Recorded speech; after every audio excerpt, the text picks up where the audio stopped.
Olá, meus amigos! Estamos de volta aqui estudando anatomia e fisiologia do sistema muscular e vamos começar falando aqui do nosso músculo esquelético, quais são as partes que compõem aqui esse nosso músculo. No final do bloco passado, nós estávamos vendo em relação aos tipos de músculos, né? Vimos lá o esquelético, o músculo liso, o músculo cardíaco, a questão aqui da sua formação, a questão aqui do seu estímulo nervoso para o funcionamento, né? Principalmente aqui do músculo esquelético, a gente falou um pouquinho sobre a inter-relação dentro da placa motora. Para que ocorra a contração muscular, é importante ter aqui o envolvimento, né, do sistema nervoso aqui somático. Conversamos um pouquinho sobre isso, né? Agora vamos ali então trabalhar as estruturas desse músculo esquelético, tá? Eu tenho aqui o ventre muscular, que é a parte carnosa propriamente dita. Eu tenho o tendão, que é uma estrutura fibrosa, que vai estar aqui fixando esse músculo ao sistema esquelético, ao osso, né? Tenho aqui a aponeurose, que vai ajudar aqui na fixação desses músculos, né, uma parte com a outra, uma estrutura mais fibrosa, que também vai estar, por exemplo, na região abdominal aqui, ajudando na interligação desses músculos e no revestimento. Bolsas sinoviais, fáscia muscular, que reveste propriamente o músculo ali, dando forma àquele músculo, tá? Então, com relação ao ventre muscular, a parte carnosa aqui da letra A, nós temos o tendão fazendo essa inserção do músculo aqui com a parte óssea, né? Sendo que o ventre é a porção contrátil do músculo, constituída por fibra muscular, que vai se contrair. Constitui o corpo do músculo. O tendão é formado de tecido fibroso conjuntivo, rico em fibra colágena, serve para fixação do ventre em ossos, ou no subcutâneo, ou em cápsulas articulares. Possui aspecto morfológico de fita ou de cilindro. A aponeurose é uma estrutura formada por tecido conjuntivo, membrana que envolve grupo muscular. Então, observe aqui, ó, aqui tem os músculos abdominais e tem aqui uma aponeurose, tá? Uma camada fibrosa. Bolsas sinoviais, encontrada entre os músculos ou entre um músculo e um osso. São pequenas bolsas forradas por uma membrana serosa que possibilita o deslizamento muscular. A fáscia. A fáscia muscular é o tecido de revestimento do músculo. Aumenta a resistência desse músculo. Observe que a fáscia, gente, é importante a gente fazer uma associação aqui, né, com a síndrome de compartimento, tá? Eu tenho o meu tecido muscular aqui. Ele é revestido por essa fáscia, certo? Que vai estar dando, inclusive, a forma ao músculo. Quando esse músculo aqui, internamente, sofre uma lesão sem ruptura dessa fáscia, tende a ocorrer aqui um edema, um inchaço nessa estrutura. Essa fáscia vai limitar o edema dessa estrutura, tá? E aí, começa a gerar esse edema mais para dentro da estrutura muscular. Só que dentro dos músculos nós vamos ter aqui passando vasos sanguíneos, nervos, né, que vão estar interagindo com esse músculo. Quando esse músculo está ficando inchado internamente, ele vai começar a comprimir os vasos sanguíneos que estão nutrindo esse músculo. Vai começar a comprimir os nervos que estão aí inervando esse músculo. E o que isso vai gerar? Vai gerar um aumento de pressão dentro desse músculo. Esse aumento de pressão ali de forma intensa vai gerar o que a gente chama de síndrome de compartimento, tá? Porque essa fáscia está aqui limitando esse edema, né? Então vai ter uma contrapressão aqui dessa fáscia e a pressão interna ali comprimindo os vasos e os nervos. E é por isso que tem o risco de ter uma necrose, uma morte tecidual daquela região por conta dessa pressão interna aumentada. Professora, quando que acontece isso? Acontece quando há uma limitação desse edema, por exemplo. A pessoa fez uma cirurgia, enfaixou esse membro e o edema não conseguiu ser estabelecido como deveria por conta dessa limitação de um gesso, de uma atadura muito comprimida, ou até de um trauma interno, né? Que houve um trauma, mas não lesionou externamente, só internamente. Então, tudo isso precisa ser resolvido, né, por meio de uma cirurgia de emergência que a gente chama de fasciotomia. Tomia quer dizer abertura.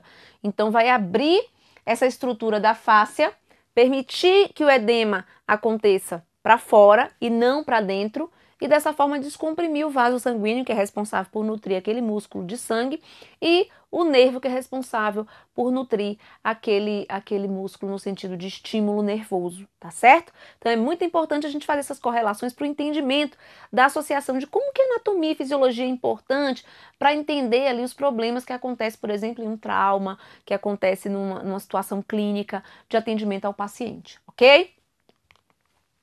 Então aqui a foto mais de perto, mostrando o ventre muscular e o tendão. Questão 10. A estrutura muscular que tem como função fixar o músculo ao osso é... Quem é que fixa, gente? O tendão. O tendão é quem fixa, tá? A fáscia reveste externamente, né, o músculo, tá? Fibra muscular. A fibra muscular é a parte que contrai para gerar o movimento e não que fixa. Perimísio e endomísio. Eu tenho aqui o epimísio, perimísio e endomísio. São três estruturas, né? Que o epimísio não está aqui, aqui só tem o peri e o endomísio. São três estruturas de revestimento do músculo. Então, o endomísio reveste internamente a fibra muscular individualizada, tá? O grupamento, né, de fibras vai ser revestida pelo perimísio. E o epimísio é o que vai revestir o músculo antes da fáscia, tá certo? Então, são estruturas de revestimento das partes do músculo, tá bom? Então, isso aqui não tem nada a ver com fixação desse músculo ao osso, ok? E aí a gente entra justamente no estudo desse revestimento do músculo, onde a gente vai ver o que é o endomísio, perimísio e epimísio. O endomísio é um fino revestimento que separa fibra muscular. O perimísio reveste um conjunto de fibras, que são aqui os fascículos, tá? E o epimísio, ep de mais externo, né? Que circula todo o músculo. Então, endomísio reveste aqui a fibra individualmente. O perimísio, o fascículo, que é um conjunto de fibra. E o epimísio reveste o músculo. Epimísio é a mais externa, aqui repetindo as informações. Perimísio vai circular as fibras musculares, né, um grupamentozinho chamado de fascículos. E o endomísio reveste internamente, né, a estrutura de tecido conjuntivo, penetrando aqui em cada fibra, tá? De forma mais esquemática, eu gosto de mostrar a teoria e mostrar depois a imagem para a gente ter a fixação do conteúdo. Então, o osso está aqui. Quem vai conectar o músculo ao osso é o tendão, que era a resposta da nossa questão. Por fora eu tenho um revestimento do epimísio, tá? O perimísio está no intermediário revestindo o fascículo, que é o conjunto de fibras, tá? Aqui está a fibra individualizada, certo? E o endomísio revestindo essa fibra individualmente, ok? Questão 11 da Marinha. Segundo Ramil e Knudsen, 2012, o músculo esquelético tem propriedade básica que determina o seu desempenho. Como se chama a capacidade do músculo de gerar tensão e encurtar ao receber estimulação suficiente? Esse enunciado lembra a gente a estimulação do axônio, liberando aqui a acetilcolina. Então, recebeu a acetilcolina, ele vai desempenhar a sua ação de encurtar, que é o que aqui esse encurtar? Contrair, gerar a contração, certo? Então, aqui tem ação de irritabilidade, extensibilidade, elasticidade, excitabilidade ou contratilidade. Então, essa ação é a contratilidade, é a contração muscular. O músculo esquelético vai ter a propriedade de contratilidade, tá? Mediante o que a gente chama de estimulação suficiente, ou seja, o sistema nervoso fazendo aí o controle voluntário dessa contração, ok? E aí a gente entra nos tipos de contração muscular, tá? O que é isso aqui, professora? Eu vou ter tipos de contração diferentes, a fásica e a tônica, tá? Quando eu falo em tônica, eu tô falando da contração suficiente para manter a minha postura, ok? Quando eu falo da fásica, eu vou ter aquela que gera o movimento e aquela que não gera o movimento. tá? A fásica que não gera movimento é a isométrica. Então, se eu pego aqui a minha canequinha do Grão Line, com meu cafezinho aqui para ativar o modo turbo, né? Eu tô exercendo uma contração paradinha aqui sem movimento, mas suficiente para segurar aqui o objeto, certo? Agora, o fato de pegar a caneca e botar e tirar, aí eu tô indo para uma contração isotônica, gerando o movimento. Pegar a caneca, botar a caneca. Quando eu tenho essa contração encurtando o meu músculo, eu tô falando de uma contração fásica isotônica do tipo concêntrica. Concêntrica encurtando aqui o meu músculo, tá? Fazendo, por exemplo, a flexão. Quando eu falo de contração isotônica que gerou movimento excêntrica, eu estou alongando o tamanho do meu músculo, tá? Então, eu estou fazendo aqui a concêntrica, a contração, estou fazendo a excêntrica, tá certo? Lembra de excêntrica para fora, né? Alongar, aumentar o músculo. Isso cai em prova? Cai também em prova, tá? Então, a contração concêntrica encurta o músculo aqui, a excêntrica aumenta, a isométrica serve para simplesmente estabilizar, enquanto outras articulações são aqui movidas. Gera tensão muscular sem realizar movimento. Então, eu seguro um livro, seguro a caneca, é responsável pela postura e também sustentação de objetos em posição fixa, como eu dei o exemplo, né? De segurar um livro, né? De segurar aqui uma caneca, tá? Então, aqui essa imagem fala tudo pra gente em relação a isso, certo? Contração isométrica, eu simplesmente segurei o peso. O músculo tá paradinho, tá sem movimento. Palavra-chave isométrica, sem movimento. Contração isotônica, eu vou fazer aqui ela de forma concêntrica, encurtando, né, esse músculo, e eu vou chamar ela aqui de isotônica do tipo excêntrica quando ela vai alongar, aumentar o tamanho do meu músculo, tá? Nesses dois gera o quê? Movimento, por isso que é isotônica e isométrica sem movimento, ok? E aí a gente vai para a contração muscular propriamente dita no passo a passo, ok? Eu lembro que eu te falei que o músculo esquelético ele precisa de um estímulo do sistema nervoso, especificamente aqui a questão do meu sistema nervoso somático, né? Para estimular o sistema muscular esquelético. Ok. Então eu vou ter aqui a placa motora, onde eu tenho o estímulo motor liberado pelo meu neurônio motor, né? Liberando aqui a acetilcolina por meio dessas vesículas que caminham com os neurotransmissores, ok? A acetilcolina é um tipo de neurotransmissor. Essa acetilcolina, esse neurotransmissor que está aqui nas vesículas sendo liberado, né, nessa placa motora, vai abrir os canais de cálcio, tá? Esse cálcio vai estimular o potencial de ação, que é a diferença aqui elétrica, né, dentro da célula, fora da célula, para gerar aqui a contração muscular. As fibras de actina, que é esse roxinho aqui, vai, né, deslizar sobre as fibras de miosina. Então, não há um deslizamento de uma sobre a outra. Miosina fica parada, esse vermelhinho, e a actina é que vai e volta. Então, quando eu libero esse cálcio do retículo sarcoplasmático dentro da fibra muscular, e esse cálcio vai estimular essa atividade, né, da minha actina sobre a miosina, é que vai acontecer esse deslizamento e a contração muscular, ok? Quando o cálcio sai aqui desse retículo sarcoplasmático completamente, né, acabou a ação dele ali dentro desse retículo, então aí vai cessar a contração. Ele entra, tem aqui a sua ação, tá certo? E quando ele para o seu funcionamento ali dentro do retículo sarcoplasmático do movimento da actina sobre a miosina, vai cessar a contração. Acabou ali o cálcio naquele espaço, acabou. Então, ok. Isso é a contração muscular, tá? Cada fibra muscular possui um filamento de actina e de miosina.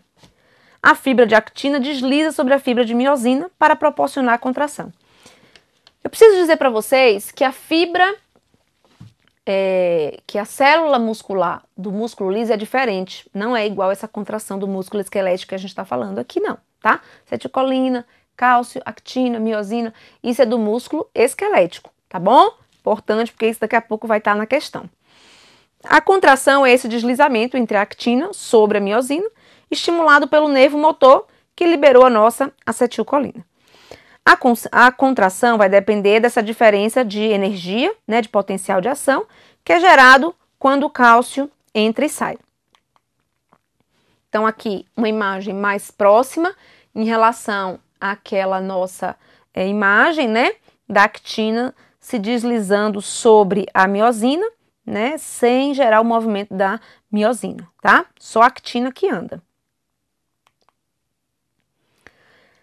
O uso da energia para acontecer a contração. Quando vai gerar a contração muscular, nós vamos ter aqui a necessidade do uso de energia, que a gente chama de adenosina trifosfato, né? O ATP, produzida durante a respiração celular.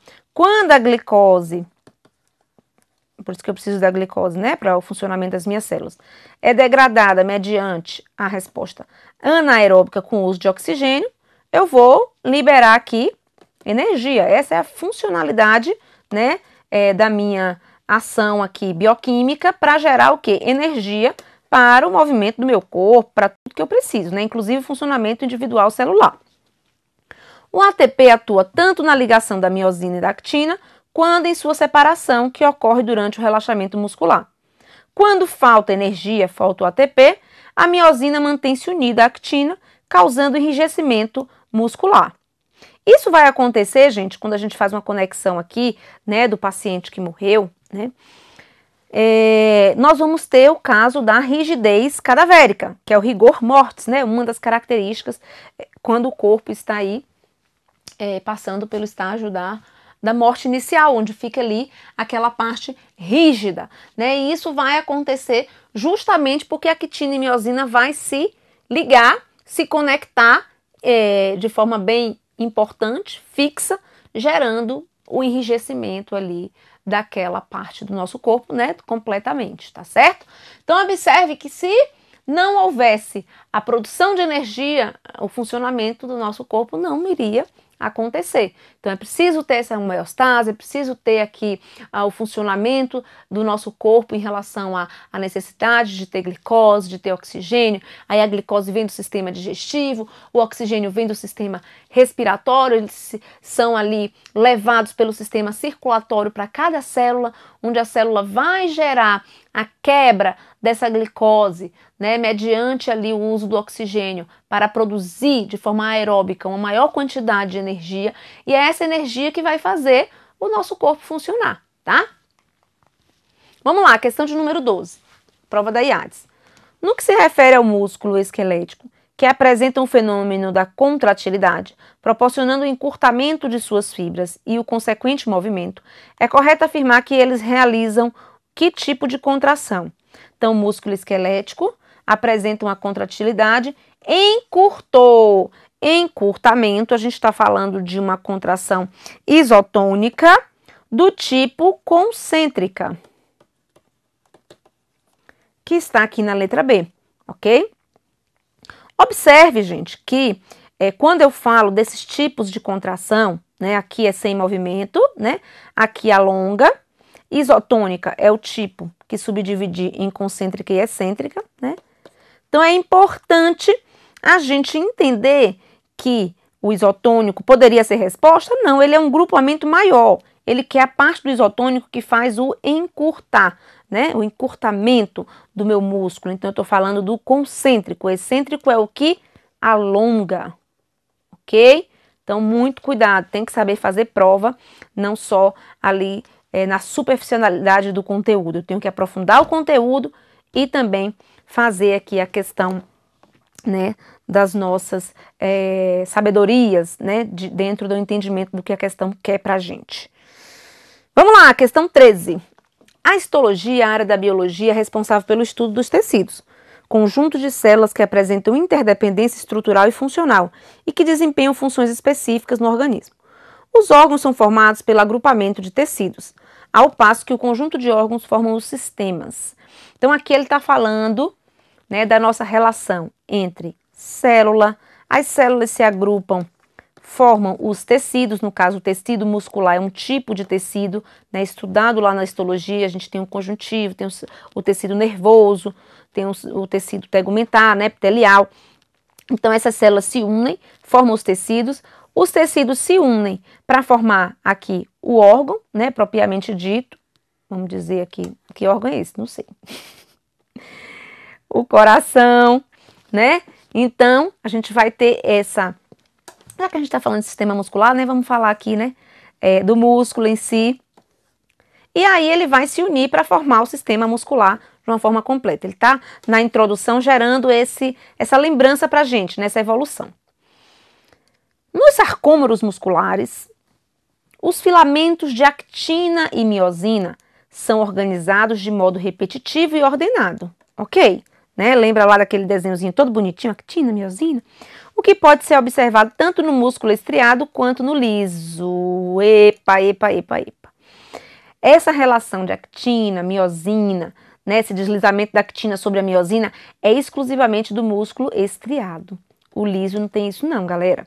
Então, por isso que a nossa questão está errada, tá? Vamos entender como que funciona a contração do músculo liso. Normalmente, nas aulas de anatomia do sistema muscular, ele nem tem essa parte da contração do músculo liso, tá? Na maioria das vezes.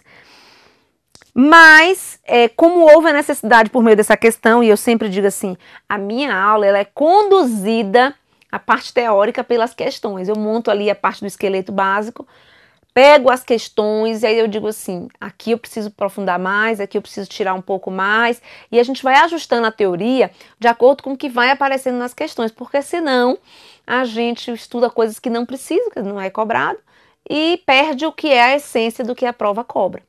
Então isso aqui, por exemplo, não estaria numa aula normal se não tivesse visto essa questão, né, de entender como que ocorre a contração no músculo liso. O que mais cai é a contração do músculo esquelético. Acetilcolina, libera o cálcio vai fazer a contração, a actina deslizar sobre a miosina, sai o cálcio de dentro do retículo sarcoplasmático, cessa ele ali naquela quantidade, e aí a gente vai ter, né, a cessação do movimento e tal. Isso é do músculo esquelético, tá? E é o que mais cai.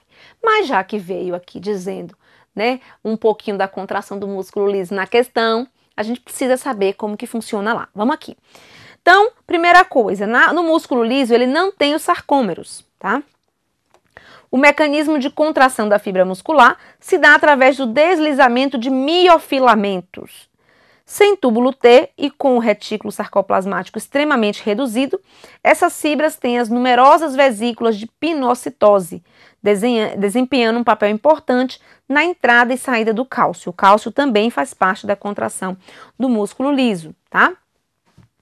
Esse músculo liso recebe terminações nervosas do sistema nervoso autônomo, tanto simpático quanto parasimpático. A gente até falou isso no bloco passado, né, na inter-relação do sistema nervoso e a contração, né, muscular. E diferentemente do músculo esquelético, que recebe do sistema nervoso somático, né, esse aqui recebe do autônomo, e não possui placa motora. Frequentemente, os axônios terminam formando dilatações no tecido conjuntivo, localizado entre as fibras musculares lisas. O músculo liso é responsável por movimentos peristálticos, por exemplo, né? Uma das ações. Então, vamos lá na questão 14. Os tecidos do organismo humano são formados por camadas ou por grupos de células de tipos semelhantes e com funções específicas. Julgue os próximos itens referentes aos principais tipos de tecidos humanos. Constitui função básica do tecido muscular a contração, que gera movimento do corpo e locomoção. Então, a função básica do tecido muscular é justamente o movimento, contração, e essa contração é o que vai gerar aqui o movimento do corpo e fazer a pessoa andar, né, se locomover. Ok, certinho aqui a nossa questão. Questão 15. Acerca dos procedimentos realizados ao primeiro socorro. Vamos lá. O processo respiratório manifesta-se fisicamente por meio dos movimentos ritmados da inspiração e da expiração. Na inspiração, há o relaxamento dos músculos que participam do processo respiratório. E na expiração, observa-se a contração espontânea desses músculos. Quimicamente, há durante esse processo troca de gases entre o meio externo e o interno do corpo, chamada hematose, que é a transformação do sangue venoso em sangue arterial. Gente, essa questão é uma inter-relação do sistema respiratório com o sistema muscular. E estudar anatomia e fisiologia é bem isso, né? Tem a célula, né, que é estudado na biologia, tem um tecido que é estudado na histologia, tem os órgãos que é estudados na anatomia, sua localização, né, como que ele está, onde ele está, como que ele é. E tem a fisiologia que interage os sistemas todos aqui para que o nosso corpo funcione, né? E essa questão traz aqui a questão do sistema muscular e respiratório junto. Para que ocorra a respiração, eu tenho que ter a inspiração, a entrada do ar, e a expiração, a saída do ar, ok? Mas como que acontece isso? Eu tenho uma participação de músculos, né, para que ocorra isso. É claro que não é só o sistema muscular que precisa funcionar para a minha respiração ali atuar, né? Eu preciso ter o controle do sistema nervoso, porque a respiração sim é controlada pelo sistema nervoso, que vai passar pela medula, da medula vai por meio do nervo frênico, estimular a contração do diafragma e dos intercostais. E dessa forma, a contração do diafragma vai gerar o abaixamento das costelas, né? E aqui o aumento, né, dos intercostais vai gerar o aumento da caixa torácica. Para quê? Para o ar entrar, não é isso? Então, o diafragma ele vai contrair na minha inspiração, que é o contrário do que a minha questão está dizendo, certo? O diafragma ele contrai na inspiração. Quando ele relaxa, ele vai aqui aumentar, né, elevar, e dessa forma ele vai expulsar, né, o ar, onde a gente tem a expiração. Quando a minha questão fala que na inspiração há o relaxamento do músculo que participa do processo, está errado, porque ele não ocorre na inspiração, esse relaxamento ocorre a contração, tá certo? Então, muito importante entender essa inter-relação entre os nossos organismos aqui, entre os nossos sistemas. Observe que a hematose, a troca gasosa de oxigênio por gás carbônico na respiração, é ok, tá tudo certo, é o que é responsável por transformar o sangue venoso em arterial. Se você passa essa palavrinha aqui de relaxamento, ao invés dela ser contração, você vai ser induzida a marcar a questão certa. Tá entendendo?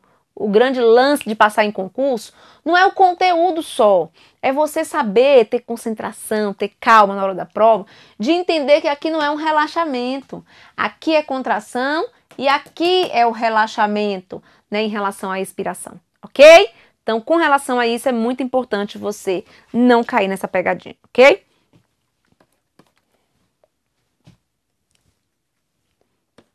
Inverteu aqui contração e relaxamento. Questão 16.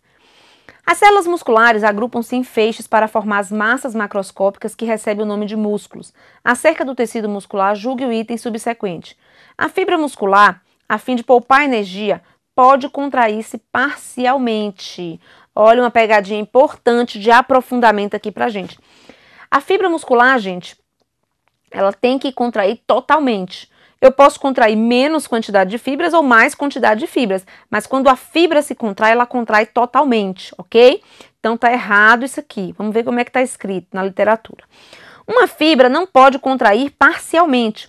A fibra muscular é sempre contraída em sua totalidade. O que muda é quando precisamos de mais força na contração e aí utiliza mais fibra. Mas cada fibra vai aqui ser contraída de forma completa. Olha que questão aqui aprofundada pra gente, né? Essa. Vamos para mais uma. A respeito da assistência de enfermagem no trauma, julgue o próximo item. Observe que aqui o trauma é o lance do tema, mas você vai ver que tem a ver com a questão da anatomia, tá? A questão do CESP.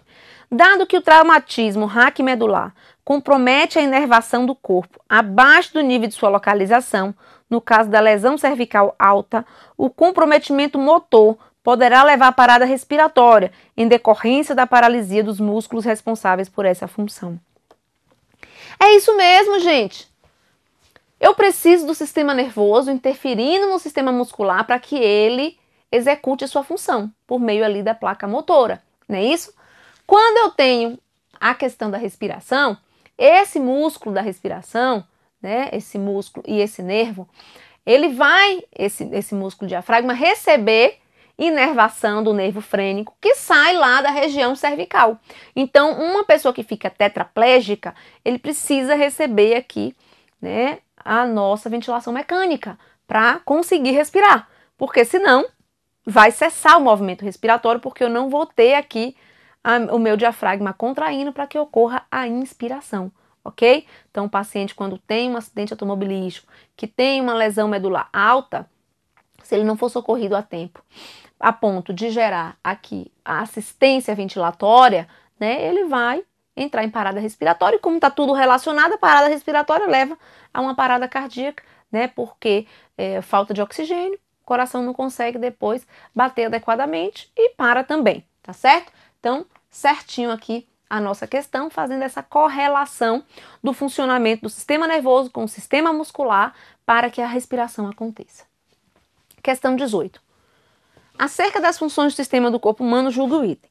Produção de calor, postura corporal e participação e produção de movimentos corporais são funções do sistema muscular? Produz calor, gente? Sim, o tremor muscular, o movimento muscular gera calor. Postura corporal também é mantida pelo sistema muscular em interrelação com o sistema esquelético e também produz o movimento, certinho. Questão 19, prova do STJ. Essa prova do STJ foi em 2018, teve muitas questões do sistema muscular. Daqui até o final da aula a gente vai estar resolvendo essas questões.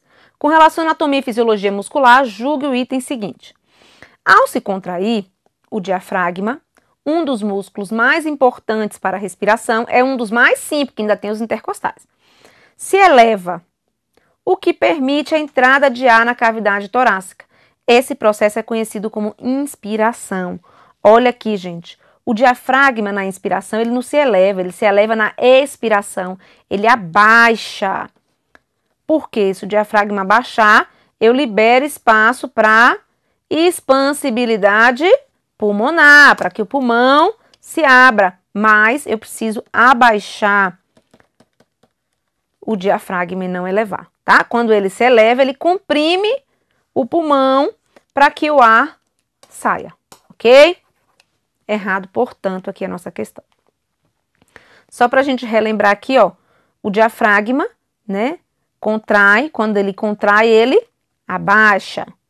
Quando ele relaxa para expirar, ele se eleva para empurrar o pulmão e exalar o ar. Questão 20. Com relação à anatomia do sistema muscular, o gabarito entrou nesse, aí não vale. O músculo bíceps femoral localiza-se na parte posterior da coxa e sua ação permite os movimentos de flexão da perna com a articulação do joelho, trazendo o calcanhar para trás em direção à parte posterior da coxa. Gente, eu até tinha mostrado para vocês a imagem, né, do bíceps femoral lá no início da nossa aula de anatomia e fisiologia do sistema muscular, porque a gente está muito acostumado em falar em bíceps braquial, né? Então, é importante a gente estar aqui falando para vocês em relação também ao bíceps femoral, que foi exatamente o que essa banca trouxe de pegadinha. Ai, pessoal, bíceps femoral, bíceps lá no braço.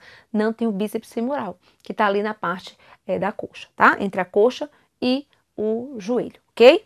Então, tá na parte posterior da coxa e sua ação permite o movimento de flexão da perna, ok? Com a articulação do joelho, trazendo o calcanhar para trás em direção à parte posterior da coxa. Então, aqui eu trago a imagem da fossa poplítea, que é justamente aqui onde a gente consegue perceber o nosso músculo, né, os nossos músculos, que vai formar aqui a nossa fossa poplítea, ok? Bíceps da coxa, né? Então, aqui é onde a gente vai estar trabalhando esse músculo que acabamos de falar aqui na questão. Olha, essa questão ficou com os gabaritos do final do STJ, eu não animei errado. Tá faltando só mais 3, a gente vai terminar assim mesmo, tá? Com relação à anatomia e fisiologia muscular, julgue o item. O músculo glúteo mínimo tem inserção no trocânter maior do fêmur e origem no ilho, sendo um dos músculos da região glútea utilizados para as injeções intramusculares. Quando eu falo do músculo glúteo mínimo e glúteo médio também, eu estou falando da injeção intramuscular ventroglútea, que é aqui onde eu vou ter a região lateral, né, do meu quadril, porque quando eu falo em glúteo máximo, eu estou falando da região dorsoglútea, que é onde a gente faz a injeção, de dividir o glúteo em 4, né, quadrante superior externo, estou falando de glúteo máximo.